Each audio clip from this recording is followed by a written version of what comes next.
Hi, folks. This is Chans from Next Iteration. Welcome to another episode of our Clean Code with AI series.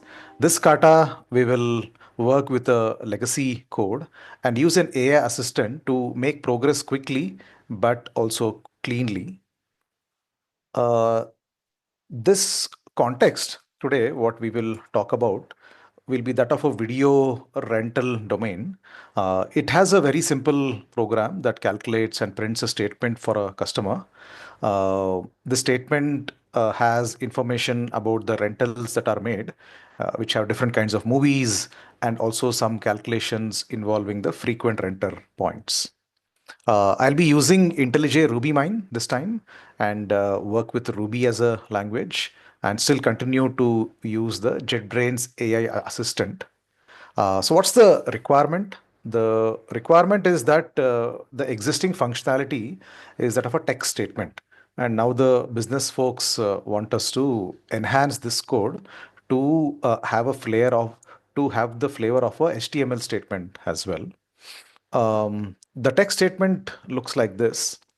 It has the name of the customer in the first line, then the movies that were rented and the associated charges, then the total amount, and the frequent renter points earned. What we need to build is very similar, just that the template would change to be a fancier HTML, right?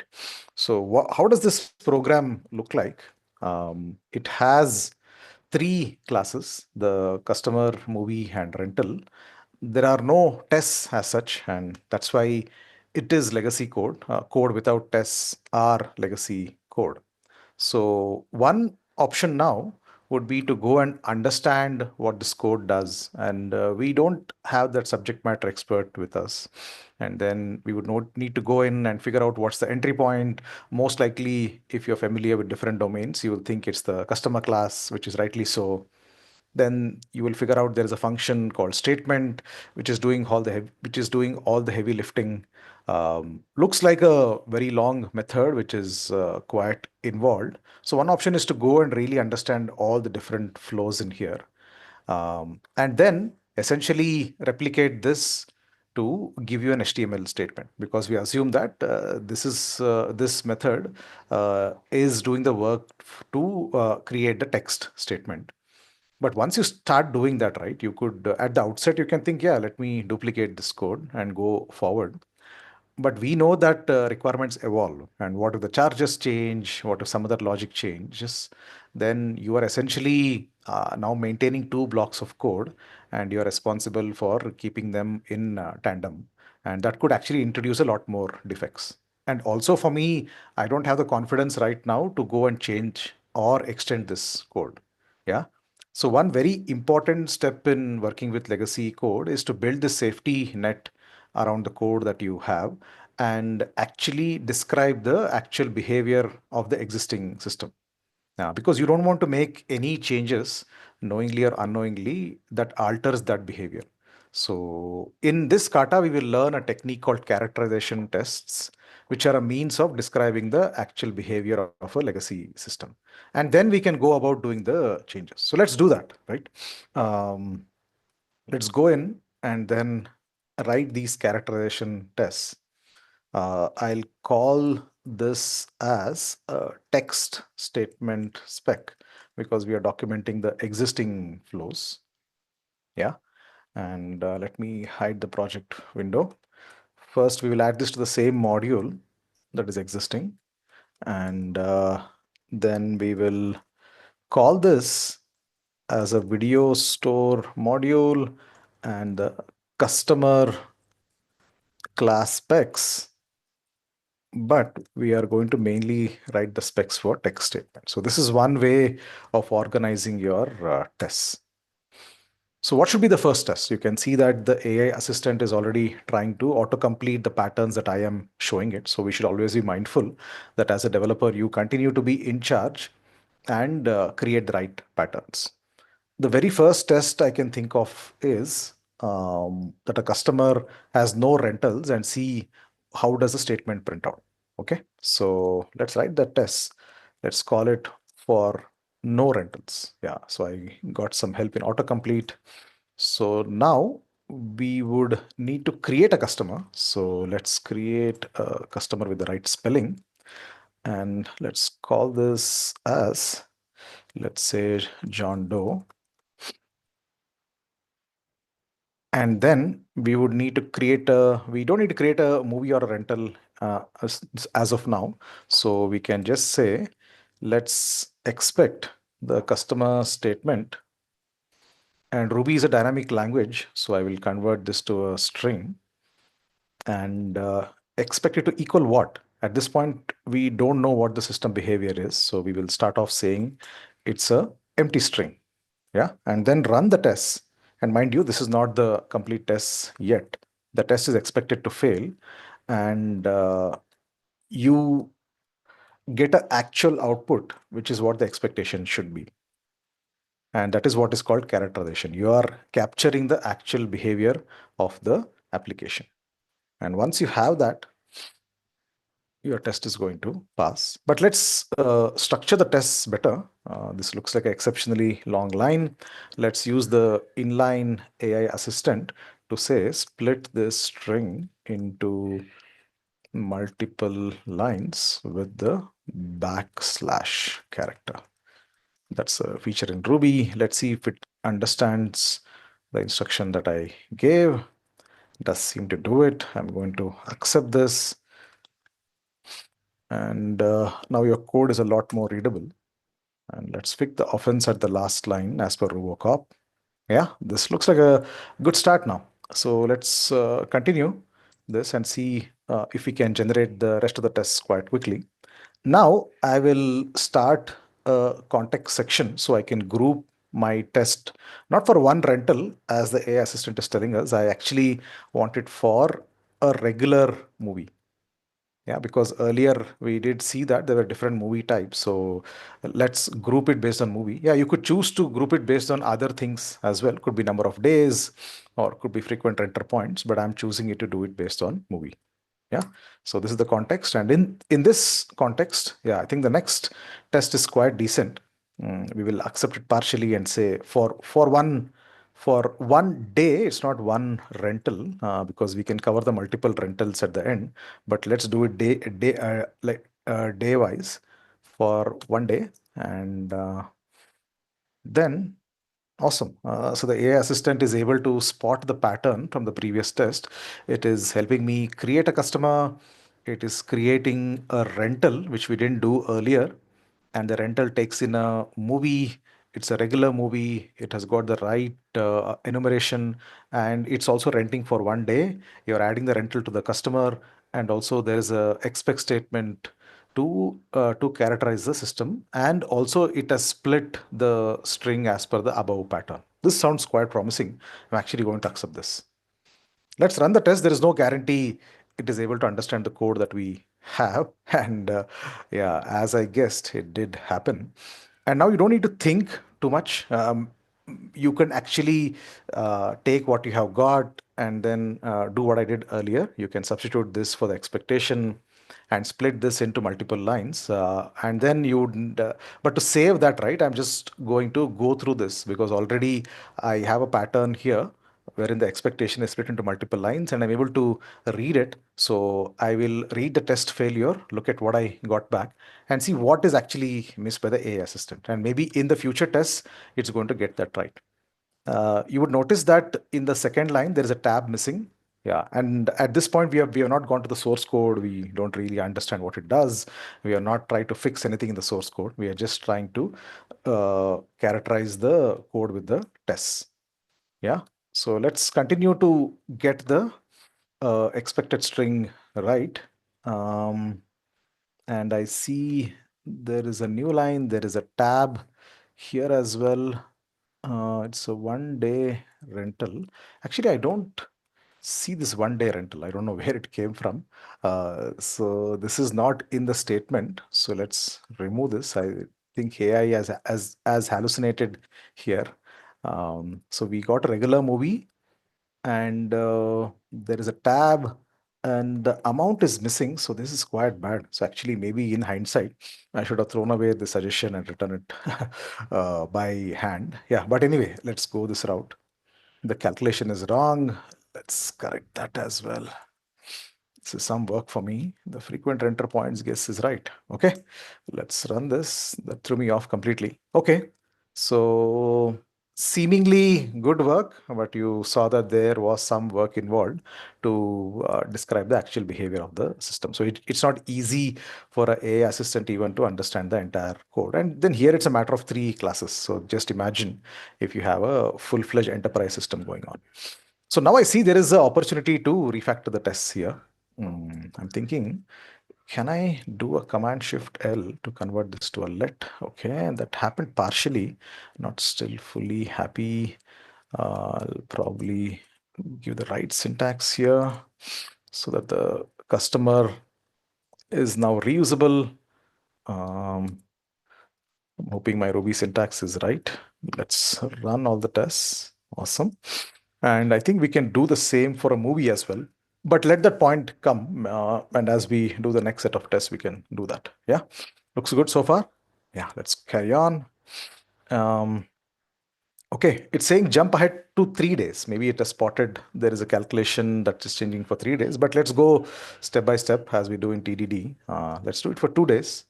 And if it remains the same logic, still no harm, you're able to characterize the system well. So let's do that. So now the number of days rented has changed to two. Great. There is like a new expectation. I'm trying to compare it with the older one, trying to compare line 26 and 20 and then line 17 and so on. So here it's a regular movie and the amount owed is 2. Here it has become double, and then the number of frequency and then the number of frequent enter points also changed. I'm fairly sure it's going to fail. Let's run it. Let's see why. Yeah, one is the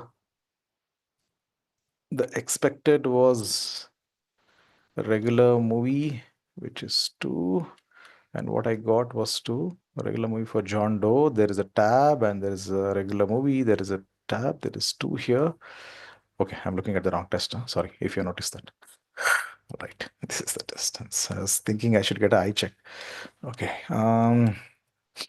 this is here. This is still one frequent point. Okay, the test pass, but now I am thinking let's refactor movie into a let variable so we can start reusing it across tests. So we'll do the same Command Shift L. You may see me switching between my Logitech keyboard and the MacBook keyboard because some shortcuts don't work here. Uh, uh, let's call this as a regular movie because naming is still important, though it's hard. Uh, and let's not do this. I'm not as confident. I'll do it by hand. I'll move this up.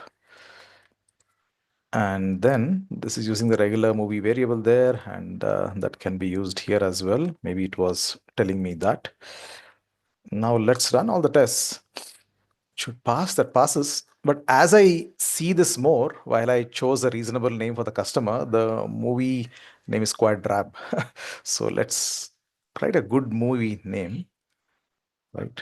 I don't know if AI is able to pick this up. Probably not. All right. It should still pass. It won't pass, right? Because obviously the tests are not as forgiving because you need to get the names in there. So let's substitute the names. So making these refactorings early is always useful. So you have less code places to go after. Yeah, so let me collapse all the tests so that we can still read it. Okay, let's continue for 3 days. Okay, it's able to use the common variable. It's building the statement, not fully yet. I see it as built it. I'm guessing it is wrong. That's my guess. Even I don't know the system. AI and me are both making guesses. Let's run it. Let's characterize it the right way. I'm looking at the right test now. Rental record for John Doe, Shawshank Redemption. The movie price is 3.5. Yeah, sounds about right for 3 days. The amount owed is also 3.5. Consequently, and how many renter points? So seems like the renter points don't apply to regular movies, but somehow our assistant is like persistent to go after that. Okay, this is good. At this point, I see that what we should probably do is do a simple code coverage check. Code coverage is a metric which will tell you how many lines of your source code has been exercised by your tests. It like doesn't guarantee that they have been asserted on, but it's a reasonable sort of a guideline to say this is what has happened. So this is probably the first time I'm looking at this method in detail. There are a bunch of code smells, and I can't wait to get to it. But I think I'll focus on characterization tests today. So if you see these green bars on the left, it means that your tests have covered those lines. So I think it's good to see the regular movie logic is covered.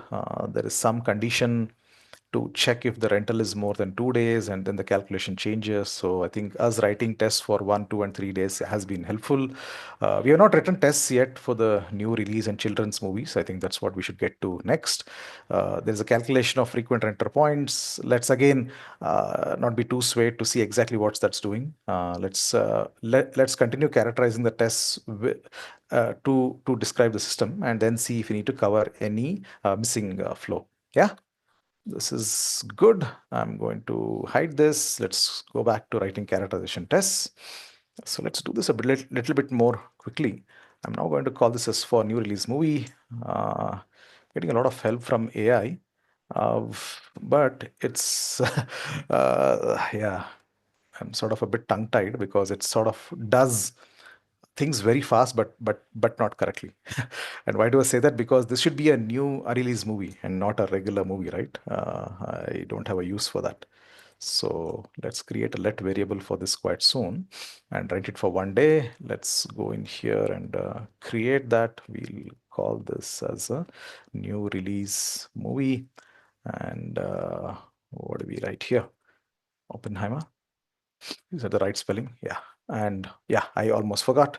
This should be, I'll just type in. Is there something called new release? Yeah, it's there. Okay. For those of you who saw this, sorry, that's not an intentional typo. So this is the rental. The rental gets added to the customer.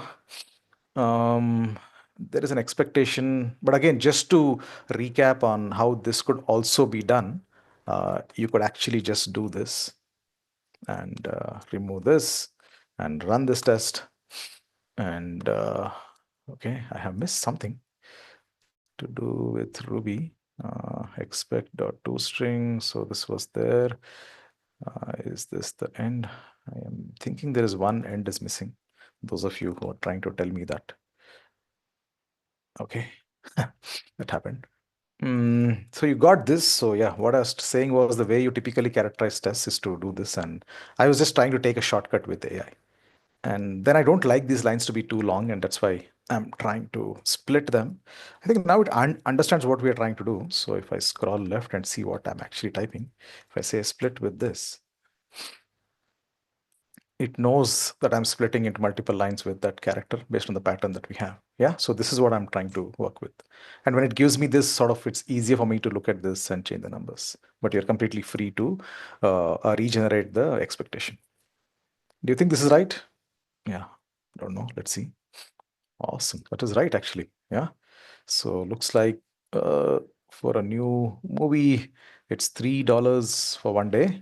Yeah, it's good. And let's collapse this so that we don't keep going to the bottom.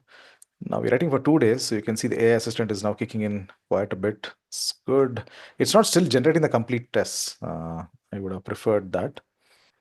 Somehow this test sounds wrong because I can't believe that like even if you rent the movie for 2 days, it's still the same rate. So I don't know what happened there. Yeah, it is twice that money. Sounds about right. I should check if the frequent renter points changed. All right. See, finally, when it changed, it didn't change that. So I think it's just trying to guess. It's okay. At least it's helping me go forward quite quickly and then not making me type all this code myself. Yeah. So say for 3 days, let's complete. Okay, I'm seeing a different pattern here. Yeah, fine. I was thrown off by this number three. I thought this is a category of a movie. No, this is good. This has become $9 and it's become three frequent renter points. Again, this sounds wrong, but yeah, let's run it. change it as required. It is wrong. The 9 amount is right, and the frequent renter points seem to be capped at 2. So let's change that back. Get the test passing. Cool. So now we have described the flows for a new release movie. Let's go back to our trusty code coverage tool to see how many more flows have been covered. As you can see, with just about 5 minutes or 10 minutes, we have been able to cover 90% of the code. And that's a very good thing. Yeah, because now you'll be able to do any refactoring, any changes with a high amount of confidence. So, okay, the new release movie, it's looked like a straightforward rental per day. That's covered. There is a frequent renter points calculation for a new release movie. That also has been covered. So what's left is a children's movie. So let's cover that now. Yeah, good. Let's type in context for children's movie. Yeah, that sounds right. Let's accept what AI has said. It has given a typo called children's, but I'm thinking that is coming from the domain. Again, it has made the same mistake here. If you see, the pattern is right, but yeah, it is still, it is not able to understand that children's movie is a different type. Yeah, so let's call this as a children movie, if that's the right English. I'll put there, and I'll call this as a children movie. And what's a good children's movie? Lion King. Yeah. And something start with C with the typo. Yeah, fair. Let it be there for now. It's an older code. Let's not change anything. Is it Lion King or the Lion King? Maybe I'll just keep it as the Lion King. Or the Lion King, right? Yeah. I don't want to go Google it now, but let's keep it as the Lion King. Let's run the test. It would fail. Yeah, it still didn't get it because it doesn't even know the type anyway, so can't expect much. The charges seem to be lesser. It's 1.5. I didn't see any frequent renter points calculation for children's movies, so this is good. Robocop is crying for some reason. Let's see what it needs. Just leave it there. It's good. I'll collapse this. Now I'll describe it for 2 days. Okay, the children's movie is being rented for 2 days. I see the movie right. It seems a multiple of 1.5. Sounds just about right, I think, except no, it's not. So even for 2 days, the charge is still 1.5. Cool. I'm getting to know the system better now via tests. I hope you see what I'm trying to do, that you are able to document, you're able to like characterize and live document your code with tests, and then you can understand it. So you're doing a service to the team and the people who are going to maintain this later. So that is good. Let's not worry about the small warning there. I think it will go away as I format it. Now let's do it for 3 days. Okay, it's good. Now the calculation has changed, but I really don't know what's the calculation. So I'll run the test, see what to characterize it. It's still 1.5. Okay, so looks like even up to 3 days, you only pay $1.5. That's a good deal, if you ask me. Wrong shortcut. Okay, I ran this. I'll format it. I'll collapse this. Maybe let's go one step further. Maybe there is something for 4 days. I'll just write it to see if any calculation changes and see if this test is actually valuable or not. Let's do that. Uh, okay, this looks different. Let's format it. Somehow you have a feeling this is wrong, right? Yeah, me too. Yeah, so this has finally started changing. I don't know how it became two, and I don't know why it's after the frequent renter points when there's nothing connected to children's movies there. All right, cool. So we have characterized the children's movie as well. Let's look at code coverage now to see if we have covered all the flows. Looks like 100%. That's excellent. All the flows are covered. And what happened to children's movies was that, yeah, I think our guess was right. If it's a flat amount of 1.5 until you start renting for 4 days or more. Yeah. So that's where it is.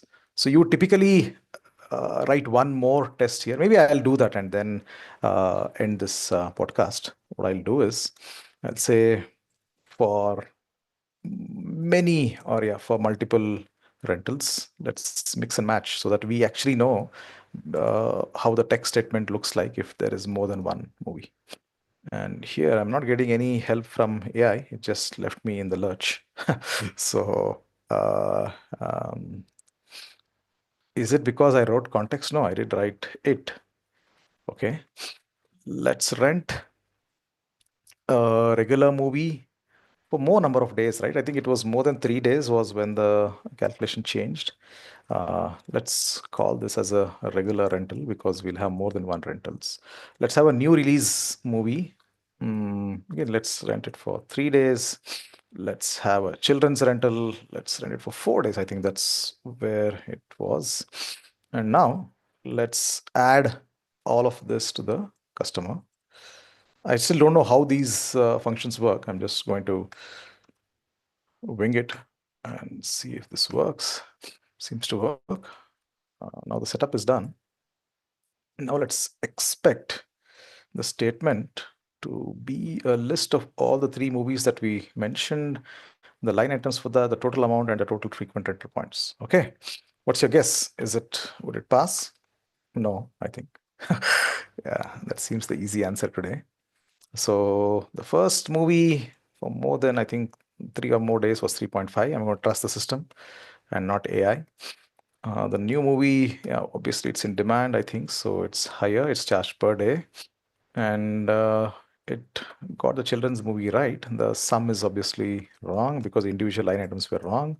The frequent renter points, I think you and me would have guessed that it's 1 plus 1 plus 2, right? Yeah. So is this right? Awesome.